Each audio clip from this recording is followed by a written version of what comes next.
people, hope you all are doing very well today. Welcome back to the Young, Black and Independent show, where we discuss a variety of topics to help young black folks live lives that are spiritually fulfilled, lives that are value added, lives that are less materialistic, and lives that are financially independent. I'm your host, Sil, and tonight the topic of our conversation is regaining your self-confidence.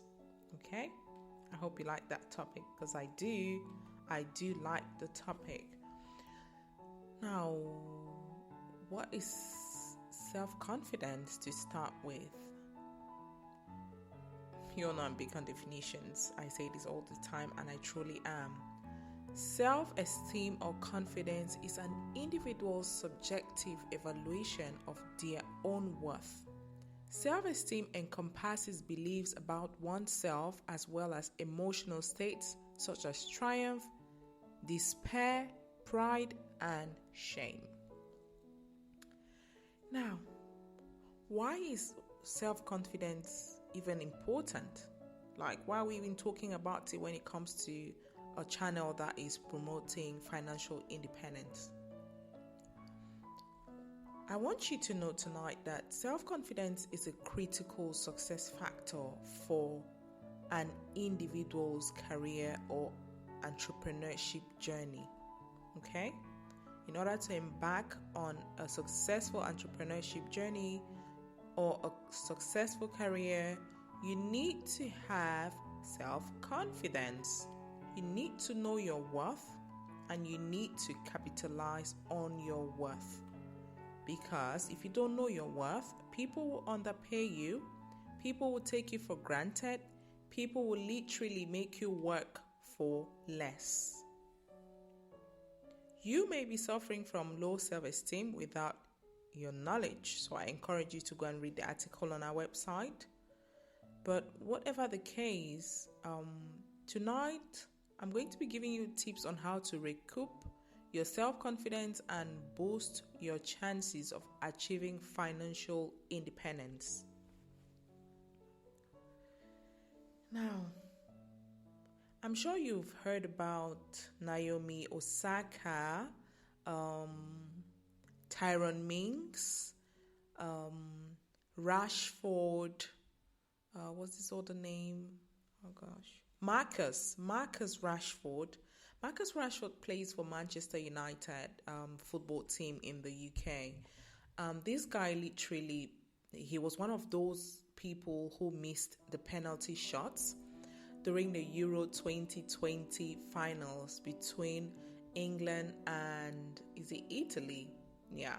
And Marcus was very heartbroken because he felt that his self-doubt had cost his team this championship. And when interviewed by the BBC, Marcus said, "I can score penalties in my sleep, literally. How come I missed this one?" And he said to the journalist that, "I need to tell the truth. I came into this tournament, into this competition with some self-doubt. I was struggling with self-esteem issues, with self-confidence issues." Same goes for Tyrone Mings. He said that he literally was seeing a therapist because when he was being selected to join the English national team, he was the only one who had not been involved in that level of football he was playing. I'm not a football specialist, to be honest. But, I want you to get the story that self-confidence can really override talent.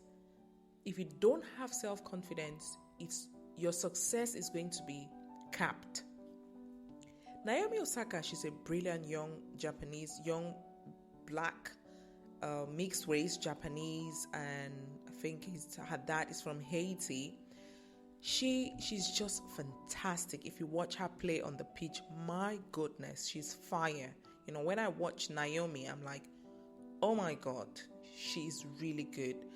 But recently, Naomi pulled out of the French tournament in France, literally, because she said that she was suffering from mental health issues. And her sister was interviewed, and her sister said that someone in the family, Naomi's family, had said that Naomi was bad at clay. You know, clay, the soil, the red soil, that she was bad at it. When it came to playing tennis on that terrain, she was bad at it. And it just affected her mentally and her self-confidence. She's well capable, but just that one thing that was said to her brought her self-confidence level down and perhaps provoked a mental health issues, whatever. And she had to pull out of the tournament because the terrain in France is clay, you know. So I just wanted to put that out there. You can get more details in the article, A Currency Called Confidence, on our website. Now, all hope is not lost. Just like Naomi and Tyrone Mings and Marcus Rashford, your self-confidence can be regained, okay? And any low self-confidence issues can be reversed. Let me tell you how. The first thing you need to do is to know who you are. That's a really good place to start in order to improve your self-love. Always remember that you deserve to be here. You are special in the eyes of God. On numerous occasions, we lack self-confidence because we lack the understanding of how special we are. I mean, if you think about the dynamics involved in the formation of a baby, you would realize that it was your egg or whatever, your sperm that met the egg, or your egg that met that basically got ovulated, and you started being formed in your mother's womb, and you're here. So you beat the other eggs, you conquered, you fertilized, you got fertilized, and you ran so fast to meet the egg, and you got fertilized. And here you are. So please make the best of it. That alone should reboost your self-confidence. You are special. You have a right to be here. You are the apple of God's eyes, and He loves you. Always remember Psalm 139 verse 14. You are fearfully and wonderfully made. Always remember that. Okay? Now, the second thing that I want you to do or to know, about getting your self-confidence back is minding your friends. Who are your friends, if I may ask? I'm sure that you would say to me that, my friend is Tracy or Claire or Anna or Ruthie or Berry, but who are your friends? When I'm asking about friends, I'm talking about your unorthodox friends. These are the books that you read or you don't read, the music that you listen to or you don't listen to. Some music is so soothing. My God, just listening to the words, especially gospel music, can really boost your self-confidence, your self-love, your determination to succeed. Gospel music has that power. Some lyrics, don't listen to lyrics that are beating you down. Listen to lyrics that lift you up, remind you of who you are. Don't read books that tell you how ugly you are, how misplaced you are, how terrible you're doing at whatever you're doing. What are the physical friends you're keeping? Are they people who encourage you, or are they people who discourage you? What are the TV shows you're watching? You spend your time binge watching Netflix and seeing skinny girls. If you're not so skinny, if you're a little bit chubby like myself, you're watching skinny girls, with those A-glass shapes and all that, and you're thinking, oh my God, or you're just watching movies that are just about killing people and hurting people. You will feel depressed. Guaranteed. You will feel depressed. What podcast are you listening to? Are you subscribed to this podcast, by the way? You should subscribe so that once I upload new content like this valuable one, you will be notified. You can also subscribe to CJ's Take. That's a fantastic podcast if you want to build emotional resilience. What YouTube channels are you subscribed to? Are you subscribed to the Young, Black and Independent YouTube channel? You better run over there now and subscribe because we have amazing content all the time. Whose Instagram page are you following? What are the notifications that hit your phone? Those are your unorthodox friends. Surrounding yourself with like-minded and positive people is always a plus. Which is why you have to be mindful of who your friends are. Okay? Secondly, you have to guard yourself of the content that will make you question your self-worth, like I just said. Stay away from the bad. Keep the good. Point number 3. Find a confidant or confidant. This will really improve your self-confidence. Who is a confidant? This is someone you feel comfortable telling secrets or private things to. A person you can confide in.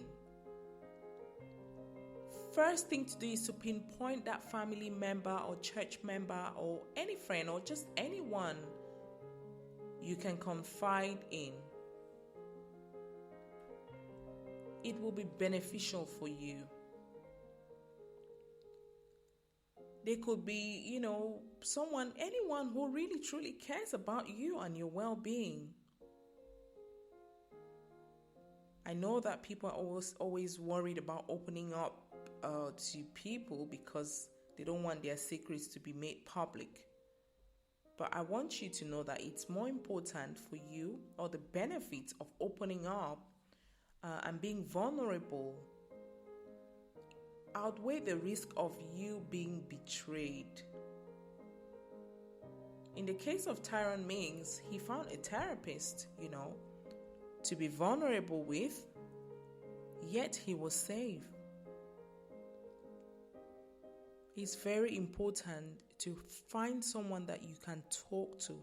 Remember that a problem shared is half solved. They might bring solutions, they might make recommendations, they might show you the light at the end of the tunnel. We all need this person at some point in time when we are down. We all have shitty days. Absolutely no one is perfect. So when you find this person and they help you reboost your confidence level or remind you of how fantastic you are, you just might be up on your feet again. Dust your feet, dry your eyes, and you carry on with your financial independence journey. Point number 4, perform a SWOT analysis. What is a SWOT analysis? S stands for strength, W stands for weakness, O stands for opportunity, and T stands for threat. Now, it's unusual to use a SWOT analysis for a human being. It's generally used in business or management, but what I think a SWOT analysis can do for you is to help you leverage on your strengths and opportunities whilst overriding your weaknesses and your threats. The first thing you want to do is to find out what your strengths are. These could be your talents, your educational achievements, your professional achievement, your family legacy, or even your physical beauty. The second thing is to identify your opportunities, which could be some current trends in the industry that you are currently in and which you can take advantage of. It could be the mistakes you see other people doing that could be corrected by you for your own economic prosperity. It could be the new technology that could help you advance, or what you could do to expand your strategic network. The third thing you want to do is to identify your weaknesses. Your weaknesses could be the areas of your life you lack confidence in, the trainings that you need but you haven't received, or some aspects of your personality that are holding you back. Some people are just so rude, I cannot help but say it. If you have a rude personality, and also if you have an ungrateful personality, these two things, They will spoil every good that you want to get involved in. They will literally damage your journey to financial independence. Those are your weaknesses. Now, the threats could be your environment, the friends you keep, the neighborhood you live in, and the people that you listen to. Those could be your threats. I already talked about unorthodox friends. I'm not going to repeat myself. They fall very nicely under the threat category. Now, point number 5 is counting your blessings and naming them one by one. I'm sure you've heard the song, count your blessings, name them one by one. Count your blessings, see what God has done. Count your blessings, name them one by one, and it will surprise you what the Lord has done.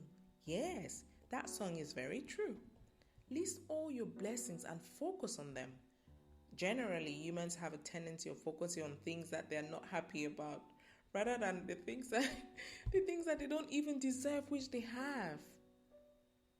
Therefore, to regain your confidence levels, you must write down positive affirmations in the first person singular and read it every day for a minimum of 21 days.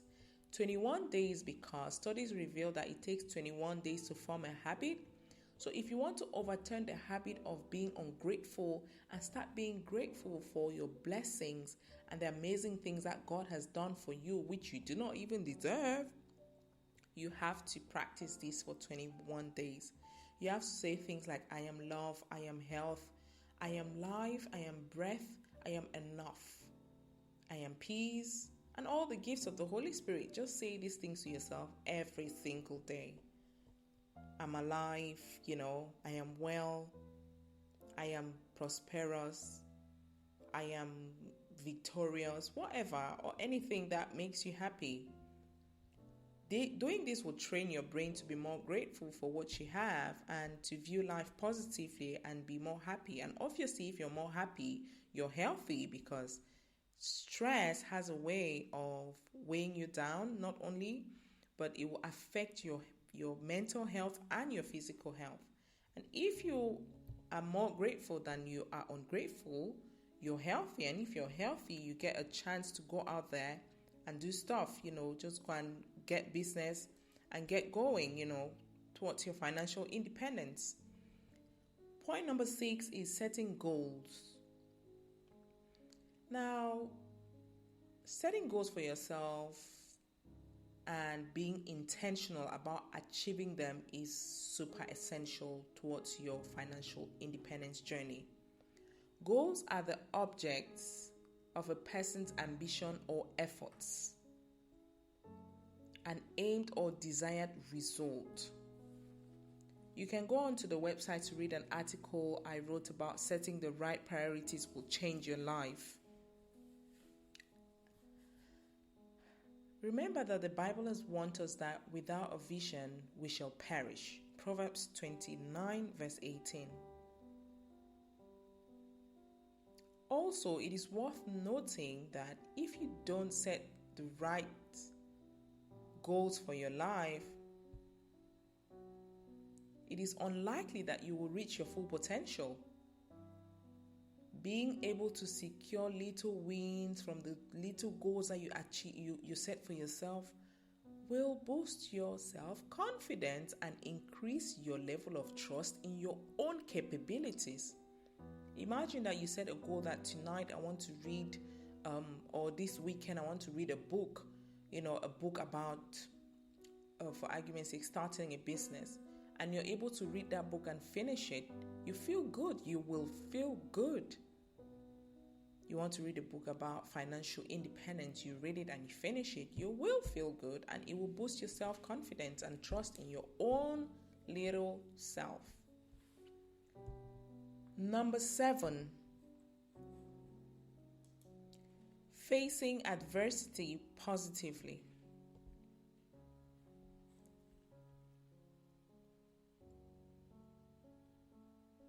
When you act timidly when faced with adversity, you are not doing yourself any favors. Which is why when you're faced with adverse situations or difficult situations, it is okay to cry. It is okay to throw tantrums. But however, you must retain your courage and dedication to push through the obstacles that are ahead of you. You can gain courage when you're super weak from the Word of God. You can also seek counseling and a lot more. You can meditate, which I'm going to talk about in the next point, but you have to do something about it. Until you make the first move towards solving the problems that you face, your self-confidence will not be revamped. Okay? The last but one is meditation. Meditation is a proven self-confidence booster. Feeling overwhelmed can negatively affect your self-worth. Therefore, resorting to meditation and self-awareness activities like yoga can be very rewarding. I do yoga and I love it. Meditation is a practice where an individual uses a technique such as mindfulness or focusing the mind on a particular object, thought, or activity to train attention and awareness and to achieve a mentally clear and emotionally calm and stable state. Mentally clear. When your mind is mentally clear, you can develop multi-billion-dollar ideas that will make you and your entire generation super rich. So you need to focus on getting your mind super clear and stable. Emotionally, you have to be calm. You have to be calm in order to make money, in order to think straight, in order to focus on your independence. Which is why I encourage you to meditate regularly so that you can have peace, joy, and enjoy self-confidence. The last point is professional help. Now, if you've tried all these things above and nothing has worked for you, perhaps it's time to get professional help. Most people suffering low self-esteem issues are really seldom able to overcome them on their own. That's why seeking professional help from a coach, a therapist, or any sort of help really that's out there can be a brilliant solution to regaining your self-confidence. You can go into transformational coaching, which is focused on empowering one's self-actualization, or you can just find a mentor, someone who can help you to develop your professional and personal self. Okay? To conclude, self-confidence is an attribute that should be attractive to everyone who is hungry for success. According to Jim Rohn, my favorite mentor on the planet, success is not something that you should pursue because success is looking for a good place to stay.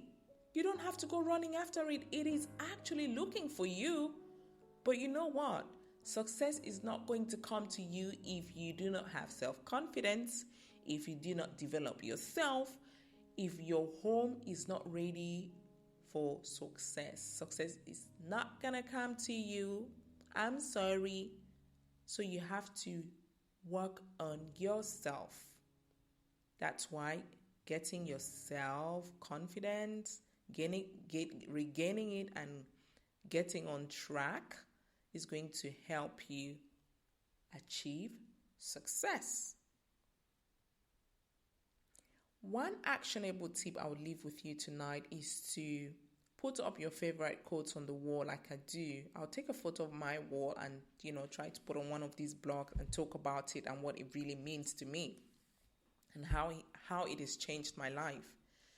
If you put one of these quotes on the wall and read that every single day, It will remind you of what your ambitions are, what you're made of, and what you can achieve. You should have a vision board as well, something that keeps you focused on what you want your life to be like, something that keeps you grounded. Absolutely important to boost your self-confidence. I'm not going to belabor the point. There's so many articles on our website. You can go on and check www.youngandindependent.com, and you can just read and binge read and listen to all the podcasts and watch all the YouTube videos, and your self-confidence is just going to skyrocket. I promise you. If it doesn't, come for me. I hope you really enjoyed tonight's episode. I wish you success, and I hope that you go out and get your self-confidence back. Do you take care, and see you on our next episode. If you haven't already, please go over and subscribe to our YouTube channel, Young and Independent, and you can join us on Facebook, Young and Independent Community, on Instagram, Young and Independent 35, and on Twitter, Young and Independent. Thank you, and bye for now.